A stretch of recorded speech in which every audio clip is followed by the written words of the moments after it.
Hello दोस्तों, तो अभी तक हमने वेरिएंस क्या है और स्टैंडर्ड डेविएशन क्या है ये पढ़ा। ठीक है, तो आज हम उसी पे एक न्यूमेरिकल करेंगे। ठीक है, तो क्वेश्चन में आपको दिया गया है क्लास इंटरवल और फ्रीक्वेंसी। क्लास इंटरवल और फ्रीक्वेंसी दी गई है, तो अब आपको उसी के बेसिस पे वेरिएंस और स्टैंडर्ड डेविएशन कैलकुलेट करना है। ठीक है, तो आप कैसे कैलकुलेट करेंगे? सबसे पहले हम कैलकुलेट करेंगे वेरिएंस, फिर उसके बाद हम कैलकुलेट करेंगे स्टैंडर्ड डेविएशन। तो वेरिएंस को कैलकुलेट करने के हमारे पास दो मेथड्स हैं, तो हम स्टेप बाय स्टेप दोनों मेथड्स करते हैं। तो फर्स्ट ऑफ ऑल हम फर्स्ट मेथड लेते हैं, जिसका फॉर्मूला है सिग्मा एफ एक्स आई माइनस एक्स बार का होल स्क्वायर अपॉन एन। यहाँ पे जो एफ है वो डिनोट करता है फ्रीक्वेंसी को, एक्स आई डिनोट करती है ऑब्जर्वेशंस को, और एक्स बार डिनोट करता है मीन को, और एन डिनोट करता है नंबर ऑफ ऑब्जर्वेशंस को। तो हमको एफ ऑलरेडी दिया गया है, एक्स हमको कैलकुलेट करना है। ठीक है, हमको सिर्फ क्लास इंटरवल और फ्रीक्वेंसी दी गई है क्वेश्चन में। तो आप एक्स कैसे कैलकुलेट करेंगे? एक्स कैलकुलेट करना बहुत ईजी है। आपको lower class limit plus upper class limit मतलब 0 + 10 अपॉन 2 करना है। ठीक है, तो 10 अपॉन 2 5, ऐसे ही आपको 5 आ गया आंसर। ऐसे ही आपको 10 + 20 अपॉन 2 करना है 15, ऐसे यहाँ पे करना है 20 + 30 अपॉन 2 25, ऐसे ही सो ऑन। ठीक है, तो आपने एक्स कैलकुलेट कर लिया। अब हमको सबसे पहले क्या निकालना पड़ेगा? एक्स बार। एक्स बार क्या डिनोट करता है? मीन को। तो सबसे पहले आपको क्या निकालना है? मीन। मीन का फॉर्मूला क्या होता है? सिग्मा एफ एक्स आई अपॉन एन।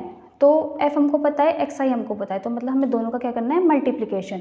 तो हम क्या करेंगे? एफ का और एक्स का मल्टीप्लिकेशन। इसके लिए हमने कॉलम बना लिया एफ एक्स, तो 4 × 5 20, 6 × 15 90, 10 × 25 250, 8 × 35 280, 2 × 45 90। ठीक है, तो आपने यहाँ पे एफ एक्स कैलकुलेट कर लिया। तो क्या है फॉर्मूले में? सिग्मा एफ एक्स, सिग्मा मतलब कि पूरे का समेशन। तो आपको इस पूरे का समेशन करना है, तो ये आ रहा है 730। और एन क्या है? टोटल नंबर ऑफ ऑब्जर्वेशन, जो क्या है? फ्रीक्वेंसी का सम, जो आ गया 30। तो आपको इसको फॉर्मूले में पुट करना है 730 अपॉन 30, तो ये आपका आ रहा है 24.3। हमने मीन कैलकुलेट कर लिया। मीन क्या है? एक्स बार। तो अब हमारे पास फॉर्मूले का एक्स भी है और एक्स बार भी है, तो आप इसका एक कॉलम बनाएंगे एक्स माइनस एक्स बार। तो आपको अब हर एक इंडिविजुअल ऑब्जर्वेशन को, जो कि 5, 15, 25, 35, 45 हैं, इन सबको इनके रिस्पेक्टिव एक्स बार से माइनस करना है। कितना एक्स बार कितना आया है? 24.3। तो 5 - 24.3 माइनस 19.3, 15 - 24.3 माइनस 9.3, 25 - 24.3 0.65, 35 - 24.3 10.65, 25 - 24.3 20.65। ठीक है, ये वाला कॉलम कंप्लीट हो गया। अब यहाँ पे ध्यान देने वाली बात यह है कि जब हमने मीन डेविएशन कैलकुलेट किया था, तो वहाँ पे हमने ये मॉड रखा था, मतलब हम साइन कंसीडर नहीं कर रहे थे, और वही उसकी एक शॉर्टकमिंग थी। लेकिन यहाँ पे हम साइन कंसीडर कर रहे हैं। माइनस, क्योंकि ये छोटा है तो ये माइनस पे आए हैं, और यहाँ पे डिडक्ट करके ये पॉजिटिव वैल्यू आई है, तो इसलिए हमने यहाँ पे प्लस का साइन रखा हुआ है। ठीक है, अब फॉर्मूले में क्या है? एक्स माइनस एक्स बार का होल स्क्वायर। तो आपको इन वैल्यूज़ का स्क्वायर करना है।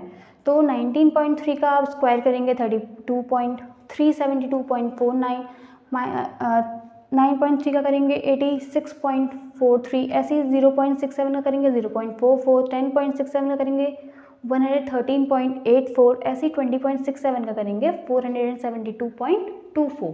ठीक है, तो आपने इन सारी वैल्यूज़ का स्क्वायर करके ये वाला कॉलम कंप्लीट कर लिया। तो मतलब हमारे अब तक हम कितना कैलकुलेट कर चुके हैं? इतना। तो अब हमारे पास ये वैल्यू भी है और ये वैल्यू भी है, तो आपको इन दोनों को आपस में मल्टीप्लाई कर देना है। तो आप इस वाले कॉलम को एफ वाले कॉलम से क्या कर देंगे? मल्टीप्लाई। 372.49 × 4 क्या आएगा? 13.69.96। आप इसका एक अलग कॉलम बना लेंगे, F into X minus X bar का होल स्क्वायर। और ऐसे ही आप हर एक वैल्यू को उसकी रिस्पेक्टिव फ्रीक्वेंसी के साथ मल्टीप्लाई करेंगे, और यहाँ पे पूरा कॉलम फिलअप हो जाएगा। राइट, तो जब आपने ये पूरा कॉलम फिलअप कर लिया, तो उसके बाद फॉर्मूले में क्या दिया गया है? समेशन। ठीक है, मतलब कि इन पूरे का टोटल। तो इस पूरे का टोटल कितना आ रहा है? 3786.5। ठीक है, 37.86.5। ठीक है, तो आप यहाँ पे क्या करेंगे? इस पूरे को वैल्यू को आप यहाँ पे फॉर्मूले में लिख देंगे। ठीक है, ये है फॉर्मूला वेरिएंस का। इतना हमने कैलकुलेट कर लिया, तो आप इसको यहाँ लिख देंगे 3786.5 हमने वहाँ से वैल्यू को फॉर्मूले में पुट कर दिया। और नीचे n की जगह पे क्या रखेंगे हम 30, क्योंकि नंबर ऑफ ऑब्जर्वेशंस का सम कितना है 30 रख दिया। तो इसको सॉल्व करेंगे तो कितना आ रहा है 126.21। ठीक है, तो ये हमारा क्या निकल गया वेरिएंस। फर्स्ट मेथड से हम वेरिएंस कैलकुलेट करना सीख चुके हैं। ठीक है, ये पूरा फर्स्ट मेथड यहाँ पे कंप्लीट हो गया। अब हम इसी को वेरिएंस को कैलकुलेट करने का हमारे पास सेकंड मेथड भी है, अब हम उसको देखते हैं। ठीक है, सेकंड मेथड का सबसे पहले हम क्या देखेंगे फॉर्मूला। फॉर्मूले में क्या है 1/n ब्रैकेट के अंदर sigma equals to 1 to n i equals to 1 to n। ठीक है, तो सिग्मा fxi fxi का whole square minus sigma fxi का होल स्क्वायर अपॉन n। यहाँ पे क्या है fxi का होल स्क्वायर है, खाली देख रहे हैं आप फॉर्मूले में xi का होल स्क्वायर, यहाँ पे इस पूरे का होल स्क्वायर है fx का होल स्क्वायर। ठीक है, इतना डिफरेंस है, ये देखना है आपको। यहाँ पे f को स्क्वायर नहीं किया गया, यहाँ पे सिर्फ xi को स्क्वायर किया गया। यहाँ पे fx का दोनों का मल्टीप्लिकेशन किया गया है, उसके बाद उसका स्क्वायर किया गया है।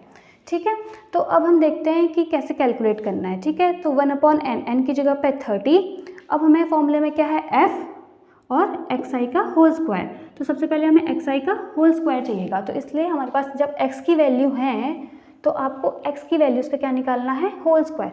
तो 5 का होल स्क्वायर 25, 15 का होल स्क्वायर 225, 25 का होल स्क्वायर 625, 35 का होल स्क्वायर 1225 और 45 का होल स्क्वायर 2025।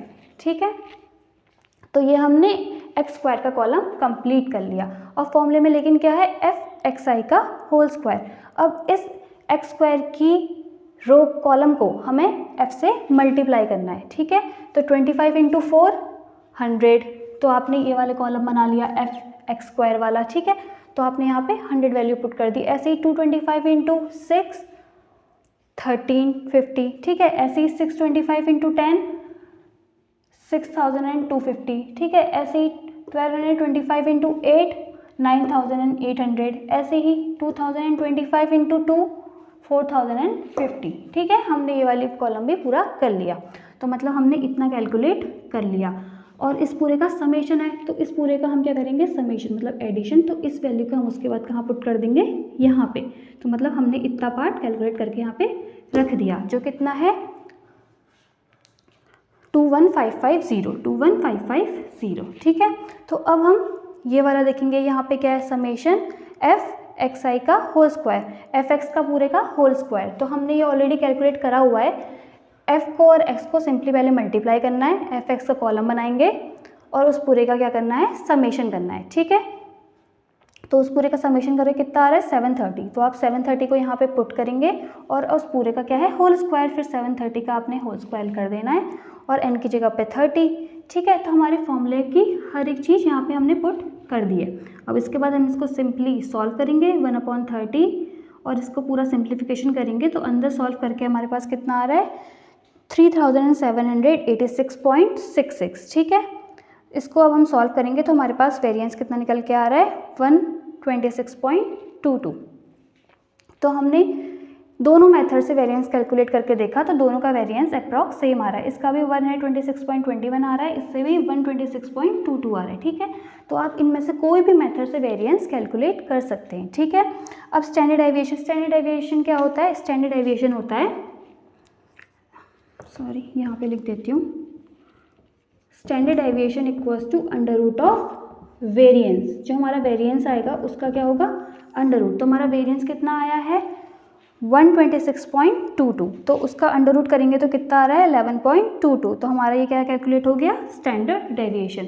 तो आज हम लोगों ने न्यूमेरिकल की हेल्प से वेरिएंस और स्टैंडर्ड डेविएशन कैलकुलेट करना सीख लिया है।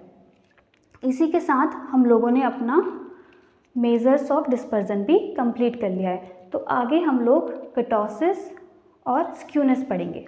ओके।